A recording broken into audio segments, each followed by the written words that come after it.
Be brave enough to feel your hurt. Be brave enough to open yourself to the experience of feeling all the trauma that you have stored in your body and in your energetic system. The only way to heal it is to literally go through it. A lot of the time, a lot of people generally think that suppressing something is the way to deal with it. It's out of sight, it's out of mind, but that doesn't mean it's gone.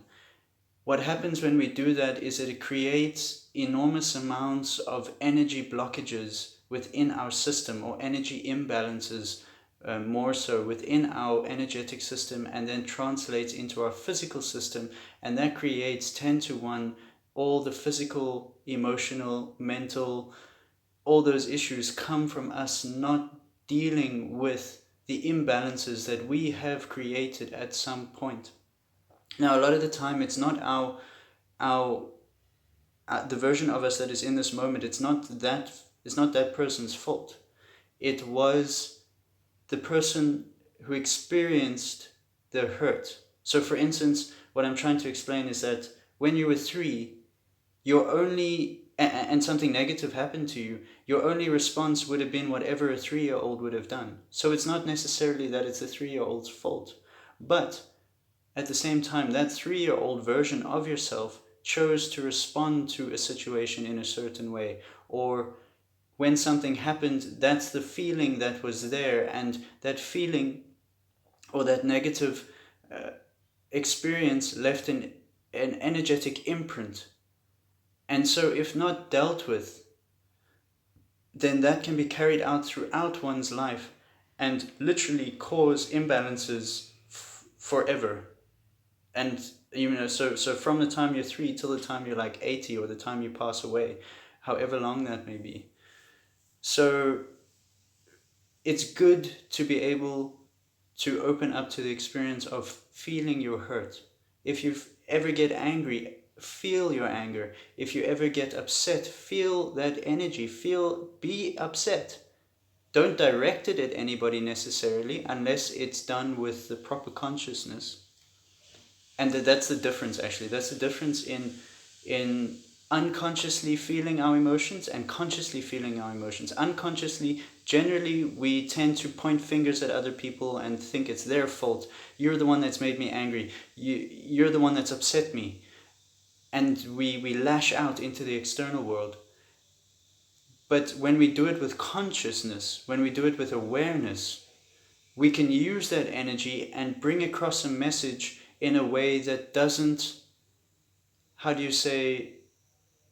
negatively affect other people. So for instance, if I were angry and I was unconsciously angry, I could literally get up and hurt someone with my words, physically, so on and so forth.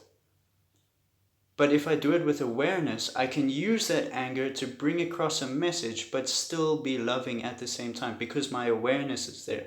And because my awareness is there, that means I'm bringing all of me into that moment. So that means I'm bringing even the part of me that is forgiving with me.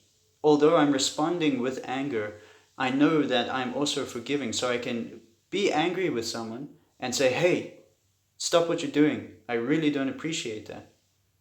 However, I do appreciate you as a person. So could you please just respect my space, and so on and so forth, and etc. So again, don't be afraid to feel your hurt, but also bring your awareness into that hurt, and don't let it run you, don't let it control you, and don't let it make you do things that you wouldn't do naturally. It's sort of like the only way to get out of a forest, if you're in the forest, is to go through the forest. And it's the same with our emotions. The only way to get through our emotions and to really come to a place of stability within ourselves is to actually go through all the nitty-gritty stuff that we've got stored there. So it just takes time and it takes patience, but I promise you that the reward is far greater than not dealing with any of it. if we don't deal with any of that stuff, it generally 10 to 1 comes back, and it will come up in a certain time where you really don't want to respond in a certain way. But because there's undealt with emotions, that those emotions are raw, and they're full of really vibrant energy. So when it comes up, it's hard to direct it. So the more we deal with these things subtly and in the small situations, the less effect they have when there's a big situation, and the more control you have over them when there's a big situation, as opposed to a dam wall that's been blocked up for years and years and years, and then all of a sudden cracks because there was a weak point, and now all this water gushes out at once, and that's hard to control. So yeah, awareness into feeling your hurt, awareness into feeling your hurt, because otherwise we will unleash things which we might be sorry for eventually. So awareness into hurt.